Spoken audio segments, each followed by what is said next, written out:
Então, as criaturas intermediárias, nós vamos falar das primárias e das secundárias. Logo nós vamos ver a diferença entre elas. Quem são? Então, elas são cidadãs de Urântia, são os custódios reais do nosso planeta, são seres semimateriais, são os seres mais próximos dos humanos, elas têm uma conexão entre o material e o espiritual. As primárias são de origem supra-humana, as secundárias são de origem humana, e em trabalhos rotineiros elas utilizam energias básicas ainda desconhecidas de Urântia. Nós vamos ver isso em mais detalhes, cada item. E essas energias básicas desconhecidas nossas, eles dizem que elas são usadas principalmente no transportes e em algum tipo de comunicação que nós desconhecemos. Então, as criaturas intermediárias de vários universos diferem muito entre si pela origem e natureza, mas todas se destinam a um ou a outro dos corpos de finalidade do paraíso. As criaturas intermediárias secundárias, todas elas fusionam-se com o ajustador e finalmente se integram ao corpo mortal. Muitas companhias de finalitores têm um desses seres glorificados nos seus grupos. Esses seres exclusivos, frequentemente, são intermediários entre os filhos materiais e as criaturas evolucionárias, daí a sua designação de seres intermediários. As criaturas intermediárias, contudo, proporcionam continuidade à administração planetária, em face das sempre mutantes ministrações celestes e da constante mobilidade dos habitantes mortais. Durante toda essa incessante mutação e mobilidade, as criaturas intermediárias permanecem ininterruptamente no planeta, dando continuação ao seu trabalho. Por isso que eu coloquei no título, né? Eles são os seres... Nós não somos permanentes no planeta, a nossa passagem é muito rápida. Elas ficam aqui, nós vamos ver depois até quando. Então, elas aparecem na maioria dos mundos habitados e são sempre encontradas nos planetas decimais ou de vida experimental, como Urântia. Tais criaturas intermediárias podem ser de dois tipos, a primária e a secundária, e surgem pelas seguintes técnicas. Então, para quem está começando a ler o livro agora, né, o nosso planeta, ele é um planeta experimental, por isso, e sempre as criaturas intermediárias vão ser encontradas nele.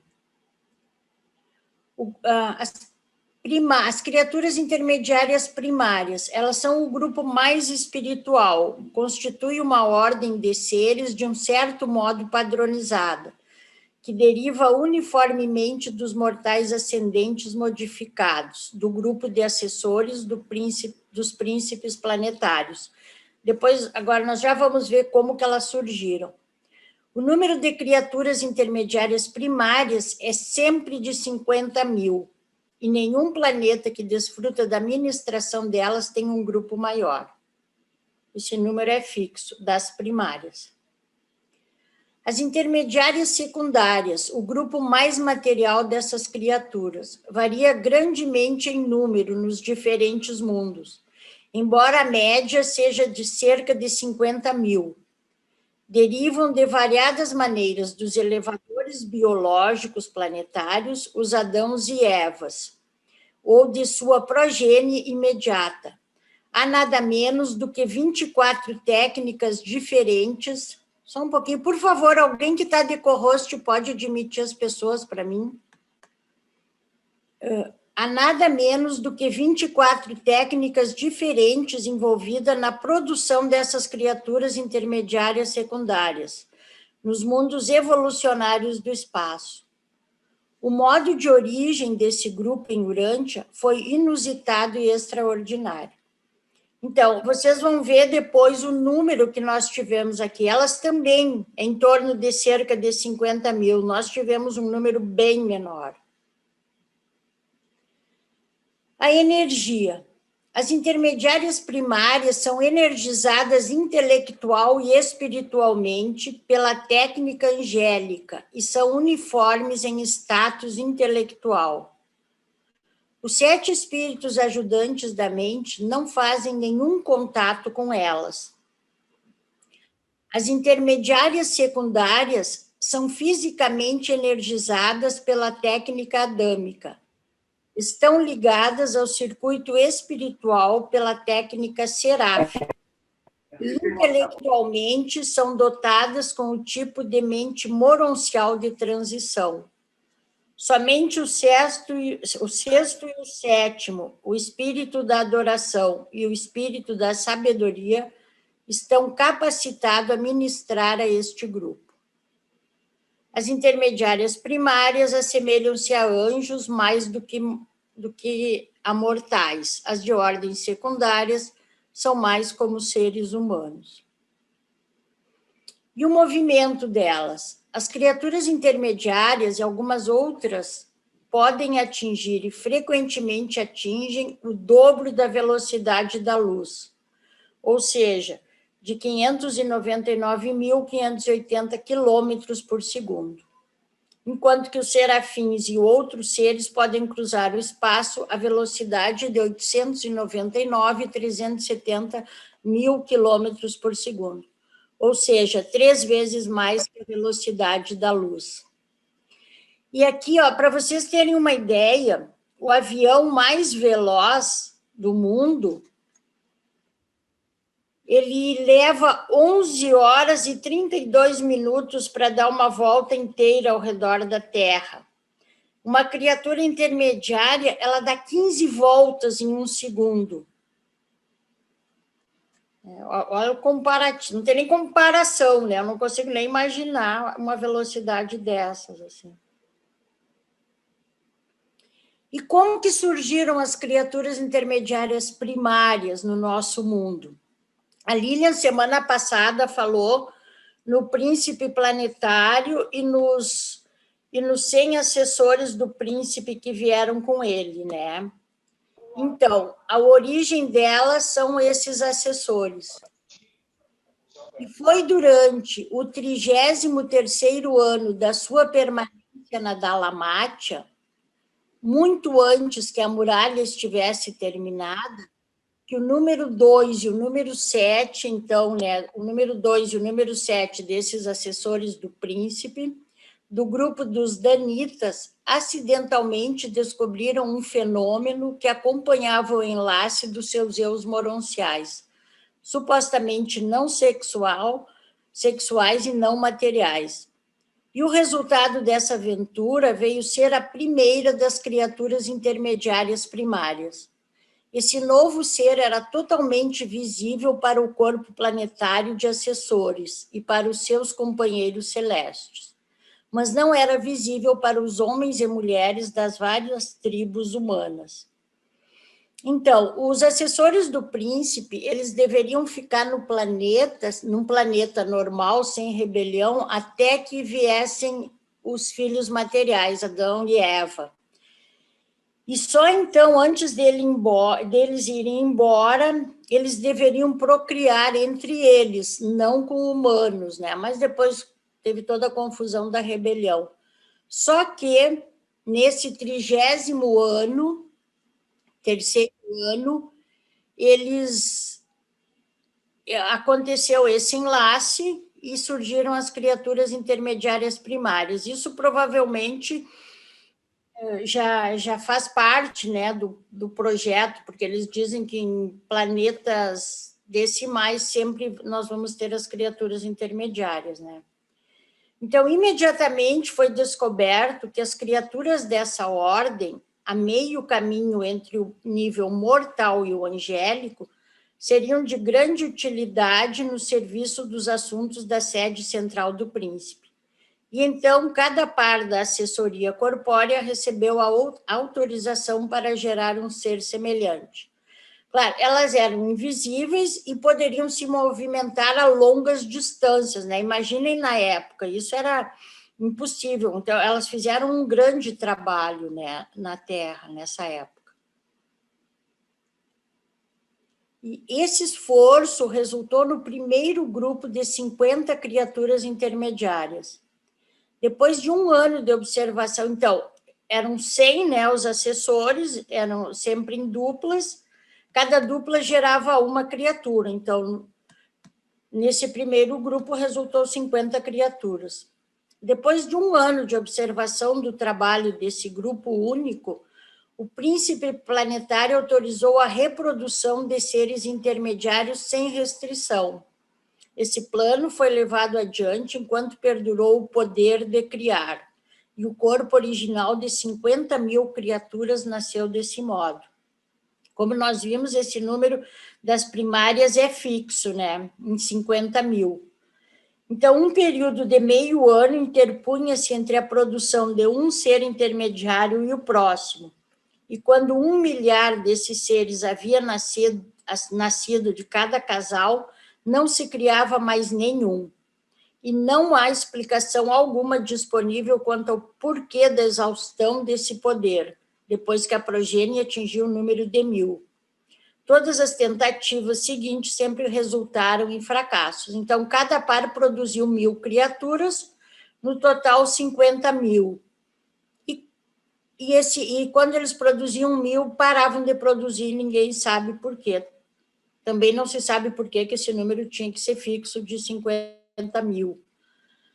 Essas criaturas constituíram o corpo de informação da administração do príncipe. Elas percorriam todos os lugares, estudando e observando as raças do mundo, e prestando outros serviços inestimáveis ao príncipe e ao seu corpo de assessores, na tarefa de influenciar a sociedade humana em áreas distantes da sede planetária. E as secundárias, como é que elas nasceram? Então, Adamson era o filho mais velho de Adão e Eva do primeiro jardim. E quando eles foram expulsos do Jardim do Éden, ele se recusou a ir para a Idêntia com os outros filhos de Adão e Eva, e foi com eles para o segundo jardim.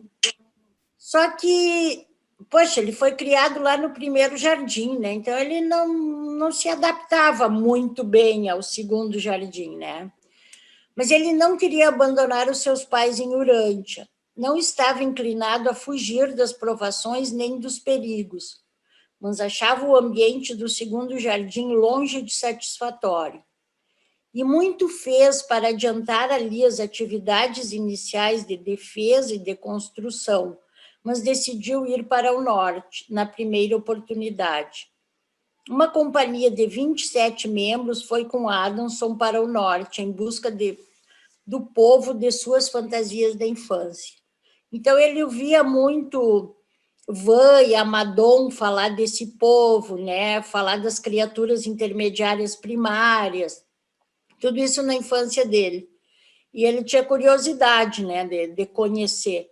De fato, em pouco mais de 3 anos, o grupo de Adamson encontrou o objeto da sua aventura. E entre os desse povo, ele descobriu uma maravilhosa e bonita jovem, de 23 anos, que dizia ser a última descendente da linhagem pura do corpo de assessores do príncipe. Essa mulher, Rata, dizia que os seus ancestrais eram todos descendentes de 2 membros caídos do corpo de assessores do príncipe. Então, ela era descendente dos assessores do príncipe, né? Ela tinha uma linhagem ótima. Ela era a última da sua raça, não tendo irmãos nem irmãs vivos. Porque depois da rebelião, então, né, esses assessores do príncipe ficaram por aqui e procriaram entre si com humanos também, né? E ela já havia decidido não se casar, havia acabado de decidir não deixar nenhuma progênie, mas entregou o seu coração ao majestoso Adamson. E quando ouviu a história do Éden, de como as predições de Van e de Amadon haviam realmente acontecido, e quando ficou sabendo da falta cometida no jardim, ficou possuída por um único pensamento, de esposar esse filho e herdeiro de Adão. E rapidamente a mesma ideia tomou conta de Adamson, e em pouco mais de 3 meses eles estavam casados. O Adamson, na época, tinha 120 anos, e ela tinha 23. Adamson e Rata tiveram uma família de 67 crianças. Deram origem a uma grande linhagem de dirigentes do mundo, mas fizeram algo mais. Deve ser relembrado que esses 2 seres eram ambos realmente supra-humanos. Ela, filha, né, dos assessores do príncipe, e ele do Adão e Eva. Dos filhos que tiveram, a cada 4 que nascia, o 4º era um ser de uma ordem excepcional, muitas vezes invisível. Nunca na história do mundo havia acontecido tal coisa. Rata ficou bastante impressionada e até mesmo supersticiosa, mas Adamson sabia muito bem da existência das criaturas intermediárias primárias e concluiu que alguma coisa semelhante devia estar acontecendo diante dos seus olhos. Quando veio o segundo ser de comportamento estranho, ele decidiu que os 2 deviam acasalar-se, pois que um era masculino e o outro feminino. E essa é a origem da ordem secundária dos seres intermediários. Dentro de 100 anos, antes que esse fenômeno tivesse o seu fim, quase 2.000 seres foram trazidos à existência. Mas vocês veem que eles não sabem por quê também, mas a média dos seres intermediários é de 50.000 também, não é fixo que nem dos primários, é uma média. Mas para nós, não nasceram nem 2.000. Nós sempre prejudicados, né? Entre os filhos de Adamson, houve apenas 16 desses progenitores peculiares de criaturas intermediárias secundárias. Esses filhos excepcionais eram igualmente divididos quanto ao sexo, e cada casal era capaz de produzir uma criatura intermediária secundária a cada 70 dias, por meio de uma técnica combinada de ligação sexual e não sexual. E esse fenômeno nunca havia sido possível na Terra antes daquela época, e não mais aconteceu. Vocês viram lá no início, né, que eles falaram que a vinda das criaturas intermediárias pode ser de 24 técnicas diferentes, mas que aqui foi de uma maneira inusitada. E também por que as primárias são mais parecidas com anjos, mais espirituais, né? Porque elas são filhas dos assessores do príncipe, seres supra-humanos. E as secundárias não, né? O Adamson, apesar deles serem de origem supra-humana, eles nasceram aqui, né? Eram humanos.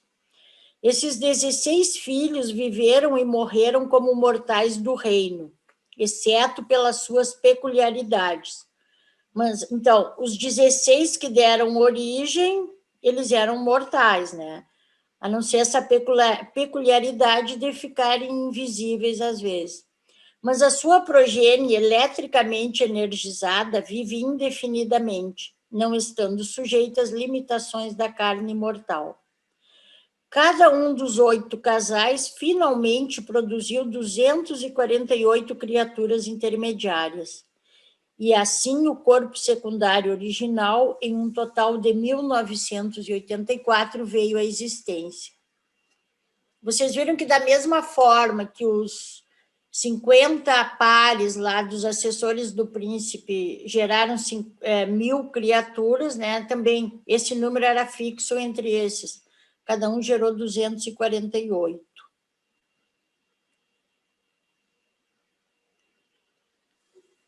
Bom, mas nós tivemos nesses grupos, então, as criaturas que se rebelaram, né? Na época da rebelião de Lúcifer. A maioria das criaturas intermediárias primárias entrou em pecado na época da rebelião de Lúcifer. Quando foi feito um balanço da devastação da rebelião planetária, entre outras perdas, foi descoberto que das 50.000 originais, 40.119 criaturas estavam ligadas à secessão de Caligaste. Olha o prejuízo para nós. O número original das criaturas intermediárias secundárias era de 1984, e dessas, 873 não se alinharam com a direção de Micael. Então, 863 também se rebelaram. E foram devido... Claro que elas vieram bem depois da rebelião de Lúcifer, né?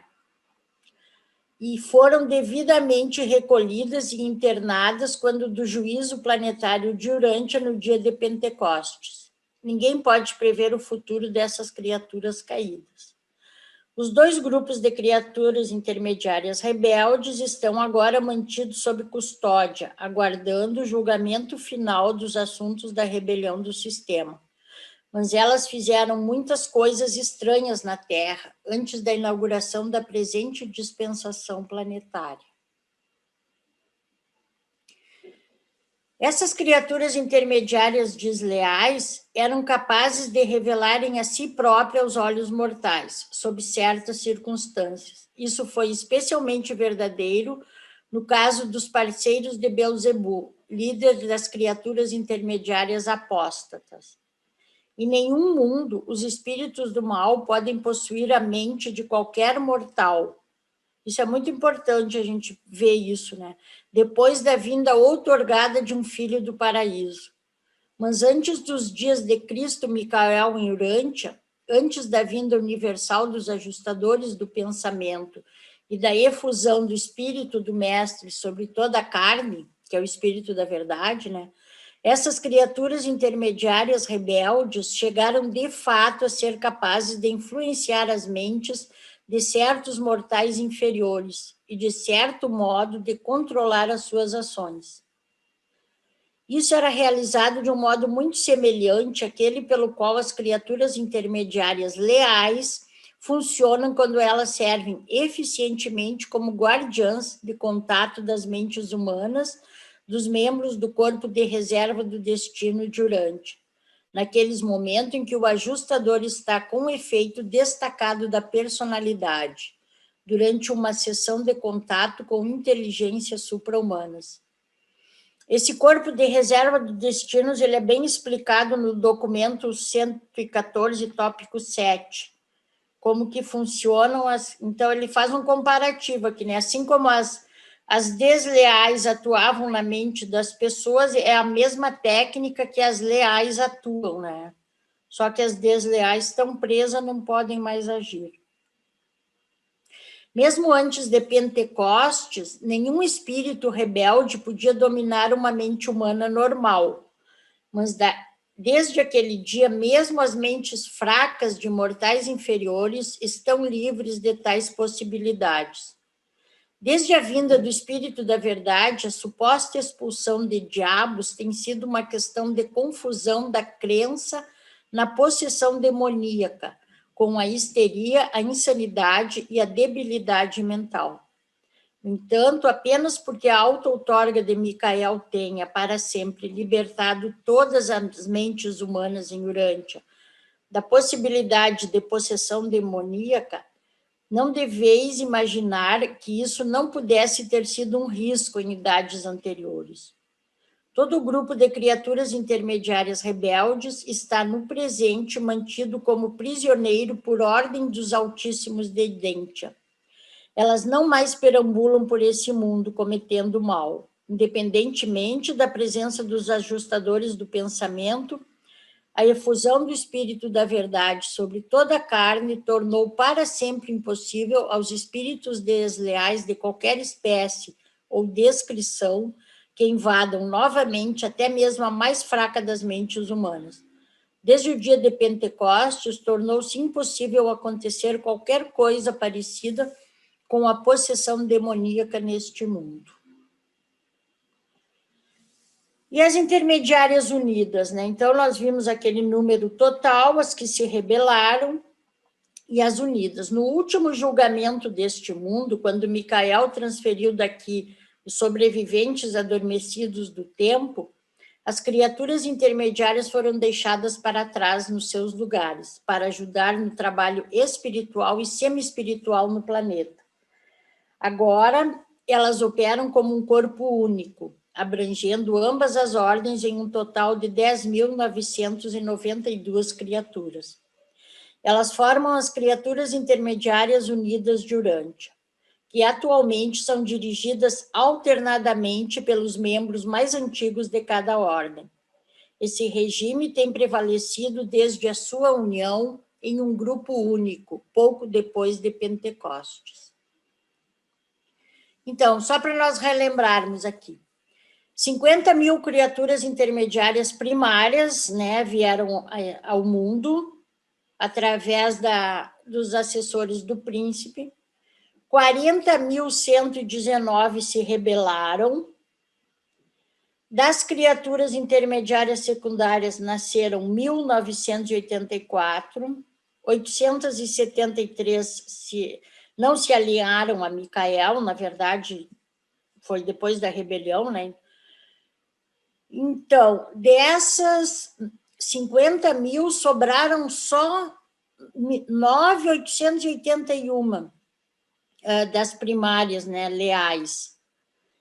E das secundárias, 1.111. Então, no total, nós temos só 10.992 criaturas intermediárias unidas hoje no planeta. E rebeldes, 40.992, mas essas estão presas.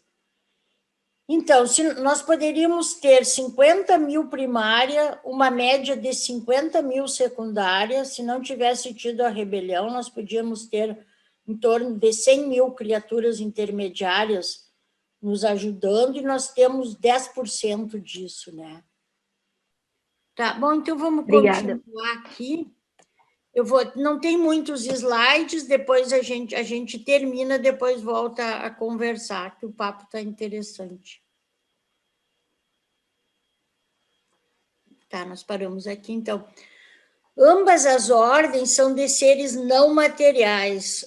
Stanley, que a gente estava falando aquela hora. No que diz respeito à nutrição e à absorção de energia. Mas elas compartilham de muitos aspectos humanos e são capazes de entender e desfrutar do nosso humor e nossa adoração. Quando ligadas aos mortais, elas entram no espírito do trabalho humano, descanso e diversão. Mas as criaturas intermediárias não dormem, nem possuem poderes de procriação. Num certo sentido, as criaturas do grupo secundário são diferenciadas segundo as linhas de masculinidade e feminilidade, frequentemente sendo chamadas de ele ou ela. Trabalham sempre juntas, em duplas ou casais.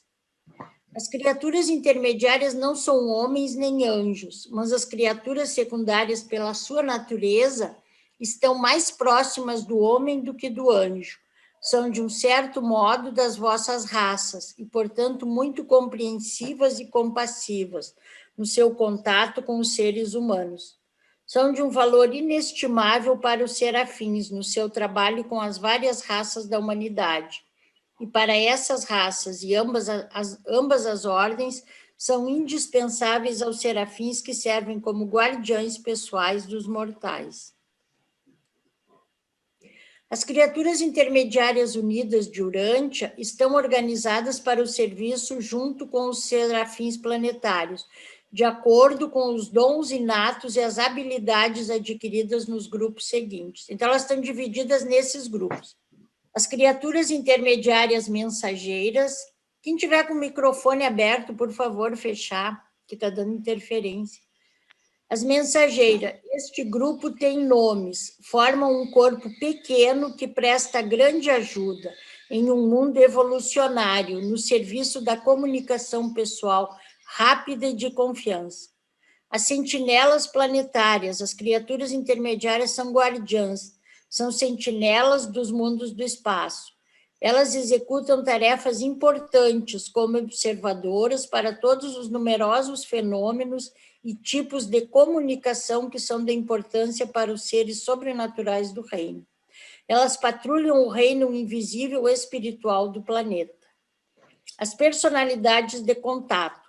Nos contatos feitos com os seres mortais dos mundos materiais, tais como os que foram feitos com o sujeito por meio de quem essas comunicações foram transmitidas, as criaturas intermediárias são sempre utilizadas. Elas são um fator essencial nessas ligações entre o nível espiritual e o material. As ajudantes do progresso. Estas são as mais espirituais das criaturas intermediárias e estão distribuídas como assistentes das várias ordens de serafins que funcionam em grupos especiais no planeta.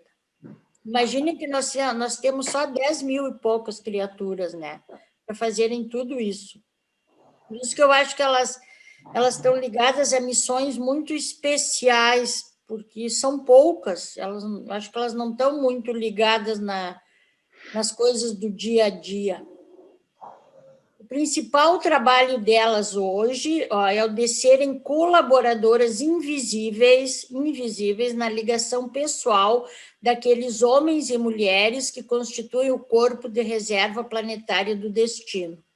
Como eu falei, está lá no documento 114, tópico 7, esse corpo.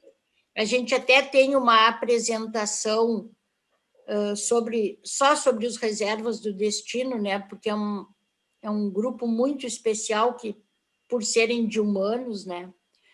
Foi o trabalho desse grupo secundário, competentemente auxiliado por algumas criaturas do corpo primário, que provocou a coordenação das personalidades e das circunstâncias em Urântia, que finalmente induziram os supervisores celestes planetários a iniciar as petições que resultaram na concessão dos mandados que tornaram possíveis as séries de revelações, dos quais esta apresentação é uma parte. Então, nós vamos ver depois ali, né, que a parte 4 foi responsabilidade delas, né. Deve ficar claro, porém, e também o contato com o ser adormecido, né, elas faziam essa ponte. Deve ficar claro, porém, que as criaturas intermediárias não estão envolvidas com os espetáculos sórdidos que são executados sob a designação geral de espiritismo. Então, aqui as pessoas se chocam um pouco, dizem que o livro de Urântia chama o espiritismo de espetáculo sórdido. Se nós vamos ver lá no início, isso é interpretação minha, se nós vamos ver lá no início que as rebeldes, elas possuíam as mentes dos humanos, né, dos humanos mais fracos, faziam horrores, né? Então, na minha concepção, eles estão falando daquilo, daquela interferência delas naquela época, que realmente era um espetáculo sórdido. Elas vinham, interferiam, né, nas mentes das pessoas por pura maldade, sei lá se maldade ou queriam se divertir. Mas em nenhum momento eu acredito que eles estejam falando desse espiritismo como a gente conhece hoje, dessa doutrina. Até porque era uma coisa relativamente nova ainda, né? E as criaturas intermediárias, quando esse espiritismo nasceu, já estavam presas, as rebeldes lá, isoladas, né? Isso é uma interpretação minha, eu não acredito que eles... Porque eles, em todo momento, o livro de Urântia respeita todas as religiões e diz que nós temos que tirar o melhor delas e tudo, eu acho que eles jamais se dirigiriam a alguma dessa maneira, né? Para mim, eles estão falando lá daquilo que a gente falou no início, dessa ocupação que elas faziam das mentes humanas, né? Então, as criaturas intermediárias que atualmente estão em Urântia, todas as quais têm um status honorável, de modo nenhum estão ligadas aos fenômenos da chamada mediunidade. E, ordinariamente, não permitem aos humanos, olha aqui, presenciar as suas atividades físicas. Não permitem as suas atividades físicas e outros contatos com o mundo material, algumas vezes necessários, tais como seriam percebidos pelos sentidos humanos. E aí, o que Jesus Cristo falou, né? Em Endor, Jesus escapou por uns poucos dias do clamor das multidões em busca das curas físicas. Durante a permanência deles nesse lugar, o mestre narrou novamente para instruir os apóstolos a história do rei Saul e da bruxa de Endor. Jesus explicou claramente aos seus apóstolos que os seres intermediários extraviados e rebeldes, que tantas vezes haviam personificado os supostos espíritos dos mortos, viram? Eles faziam isso, seriam em breve colocados sob controle, de tal modo que não mais pudessem fazer essas coisas estranhas. Ele disse aos seus seguidores que depois que ele voltasse para o Pai, e depois que o Pai e ele tivessem invertido o espírito deles sobre toda a carne, esses seres semi-espirituais, os considerados espíritos impuros, não mais poderiam possuir os mortais de inteligência mais débil ou de mente perversa. E o lema das criaturas intermediárias? Tudo que as criaturas intermediárias unidas querem fazer, as criaturas intermediárias unidas o fazem. Olha o poder delas, né? Como cidadãos de fato de Urântia, as criaturas intermediárias têm um interesse íntimo quanto ao destino desta esfera. Elas formam uma associação resoluta que trabalha persistentemente para o progresso do seu planeta de nascimento. A sua determinação é sugerida no lema acima. As criaturas intermediárias ficam ancoradas em um planeta até que cheguem às idades estabelecidas de luz e vida. Por isso que eles dizem que elas são as criaturas permanentes do planeta, né? Aí, quando chega a luz e vida, elas são transladadas junto com os mortais. A exceção da 1, 2, 3, de 1, 2, 3, a primeira, nenhuma criatura intermediária leal jamais partiu de Urântia. A primogênita da ordem primária foi liberada dos deveres planetários imediatos pouco depois de Pentecostes. Atualmente, ela serve em Jerusalém como membro do Conselho dos 24, tendo já uma vez funcionado como governadora geral de Urântia, depois de Pentecostes. E algumas curiosidades sobre elas. Isso aqui é uma passagem que tem, né, do livro, que eu achei bem interessante, né? Porque elas ficam aqui investigando coisas, eu acredito. Deveria ficar registrado que quando Van apelou aos altíssimos de Edentia, depois de Lúcifer haver sustentado Caligaste em Urântia, os pais da constelação despacharam uma decisão imediata, apoiando Van em todos os pontos da contenda. Esse veredito não conseguiu chegar até Van, porque os circuitos planetários de comunicação foram cortados quando ele estava em trânsito. Só recentemente essa diretiva efetiva foi descoberta, alojada em um relé de transmissão de energia, onde ficara bloqueada desde o isolamento de Urântia. Sem essa descoberta, feita em consequência das investigações de criaturas intermediárias de Urântia, a liberação dessa decisão teria esperado o restabelecimento de Urântia nos circuitos da constelação. Então, isso aí pelo que eu entendo, né, elas conseguiram desbloquear isso. E alguma comunicação foi restabelecida, né? Então, nós não estamos totalmente isolados.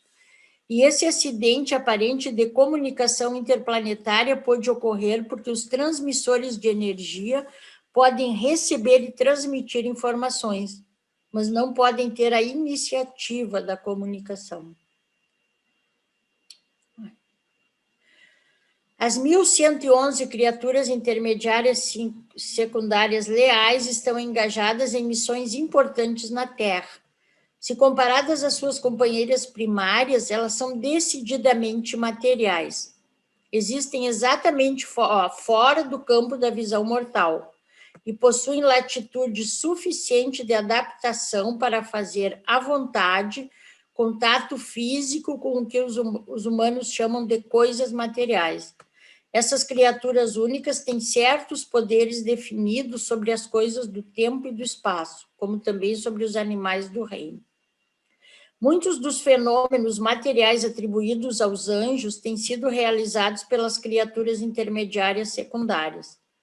Quando os primeiros instrutores do Evangelho de Jesus foram jogados dentro das prisões pelos líderes religiosos ignorantes daquela época, um verdadeiro anjo do Senhor abriu as portas da prisão à noite e os conduziu para fora. Mas no caso da libertação de Pedro, depois da execução de Tiago por ordem de Herodes, foi uma criatura intermediária secundária quem executou o trabalho atribuído a um anjo. Em mundos normais, as intermediárias primárias mantêm o seu serviço como um corpo de inteligência e como provedoras do entretenimento celeste da parte do príncipe planetário, ao passo que as ministras secundárias continuam a sua cooperação com o regime adâmico, levando adiante a causa da civilização progressiva do planeta. No caso da traição do príncipe ou falta do filho material, como ocorreu em Urântia, as criaturas intermediárias tornam-se as protegidas do soberano do sistema e servem sob a direção e guia do custódio em atuação no planeta. Apenas em 3 outros mundos de Satânia, esses seres funcionam como um grupo único, sob uma liderança unificada, como fazem as ministras intermediárias unidas de Urântia. O trabalho planetário, tanto das intermediárias primárias quanto das secundárias, é variado e diversificado nos inúmeros mundos individuais de um universo. Contudo, nos planetas normais e médios, as atividades delas são muito diferentes dos deveres que ocupam o seu tempo nas esferas isoladas, tais como em Urântia. As intermediárias primárias são as historiadoras do planeta. São elas, desde os tempos da chegada do príncipe planetário até a idade do estabelecimento de luz em vida, que formulam os aparatos e preparam as descrições na história do planeta para as mostras e exibições de tais planetas nos mundos sedes centrais do sistema. Sim, porque elas são as únicas, né, que têm todas as memórias do planeta aqui, né? As criaturas intermediárias ascendentes e os serafins evolucionários devem passar por essa experiência de paternidade em associação com os filhos e filhas materiais da sede central do sistema. Assim, esses ascendentes não reprodutores ganham uma experiência de paternidade, ajudando os Adãos e Evas em Jerusalém na criação e na educação da sua progênie. Então, como elas também são seres ascendentes, né? Depois de luz e vida, eles vão passar por todos esses caminhos e vão ter que passar pela experiência também de criar filhos, já que aqui elas não se reproduzem, né? As criaturas intermediárias, sendo capazes de fazer tais coisas, elas transportaram Adão e Eva ao templo do Pai. Quando Adão e Eva foram ao templo, né, para se apresentar as pessoas, depois daquele tempo lá da rematerialização, foram elas que transportaram eles, né? De um ponto de vista mais amplo, a civilização de Urântia é produto conjunto dos mortais de Urântia e das criaturas intermediárias de Urântia. As gerações de homens esquecem, o corpo das criaturas intermediárias relembra, e tal memória é a sede do tesouro das tradições do vosso mundo habitado. Assim, a cultura de um planeta permanece sempre presente no planeta e, sob as circunstâncias apropriadas, esse tesouro de memória de acontecimentos passados torna-se disponível do mesmo modo que a história da vida e dos ensinamentos de Jesus foi dada pelas criaturas intermediárias de Urântia aos seus primos na carne. Então, né, nós podemos deduzir daí que realmente a história é fidedigna, né, agora, porque foram passadas por elas, que têm toda a memória do planeta, né. Há muitas grandes mentes e espíritos poderosos no corpo das criaturas intermediárias de Urântia. As criaturas intermediárias são os ministros hábeis que compensam a lacuna entre os assuntos materiais e os espirituais de Urântia. Lacuna esta que surgiu com a morte de Adão e Eva. São igualmente as vossas irmãs mais velhas. Às vezes eles dizem que elas são nossas primas, outras vezes irmãs mais velhas, camaradas na longa luta para atingir um status estabelecido de luz e vida em Urântia. As criaturas intermediárias unidas são um corpo testado contra rebeliões, e elas irão fielmente cumprir a sua parte na evolução planetária até que este mundo atinja a meta das idades. até aquele dia distante em que, de fato, a paz reinar na terra e houver de verdade boa vontade nos corações dos homens. Bonito isso. Então, isso aqui, o que eu falei no início, é uma curiosidade que a Dini ontem, ela postou num grupo de WhatsApp. Como nós vimos ali, né, foram elas as responsáveis pela parte 4 do livro, né, a parte de Jesus. Mas não foi fácil, né, elas tiveram que ter aprovação para isso. Então, olha só o que aconteceu. Os seres intermediários tinham aguardado pela aprovação vinda de Uversa. A preparação dos seres intermediários unidos para apresentar a vida e os ensinamentos de Jesus constitui um dos episódios mais dramáticos na história do documento de Urântia. Os intermediários trabalharam por muito tempo nessa narrativa. No entanto, os seres intermediários unidos, sendo indivíduos de baixo nível no universo e tendo experimentado uma grande perda de seus integrantes na rebelião de Caligástia, não tinham certeza de que esse empreendimento estava em harmonia com as autoridades do universo. Então, para ter certeza de que eles não estavam em desrespeito às regulamentações do universo, um grupo deles iniciou uma ação judicial acusando. Então, olha só, houve uma cisão entre o próprio grupo aí das Unidas, né? Um grupo preparou os documentos e queria revelar, né? Queria a aprovação. E outro grupo iniciou uma ação judicial acusando o grupo responsável pela redação da quarta parte de estar em desacato às políticas do universo, isso entre eles. E aí o Dr. Sadler, né, que foi o responsável pela organização dos documentos e tudo. Então, o Dr. Sadler disse, aí ele narrou nesse livro, né, que os tribunais do sistema, da constelação e do universo local não abordaram o assunto. O caso foi encaminhado ao Tribunal do Superuniverso, e esse processo levou algum tempo. Por isso que foi a última parte, muito depois que as outras estavam prontas, né? Finalmente, uma sentença voltou. O grupo de intermediários que planejavam apresentar a vida e os ensinamentos de Jesus nos documentos de Urântia não apenas foram isentados da acusação, mas receberam uma concessão especial de alta prioridade para o seu projeto. A comissão de contato foi autorizada a ouvir a celebração dos seres intermediários unidos. Olha que legal, eles devem ter feito a maior festa. Foram autorizados a ouvir, né? Não acho que não a ver eles, a ouvir. O Dr. Sadler disse que essa foi uma grande celebração de um grupo de indivíduos muito feliz. Esse relato está no livro Nascimento de uma Revelação, de Mark Kulik. Muito obrigada.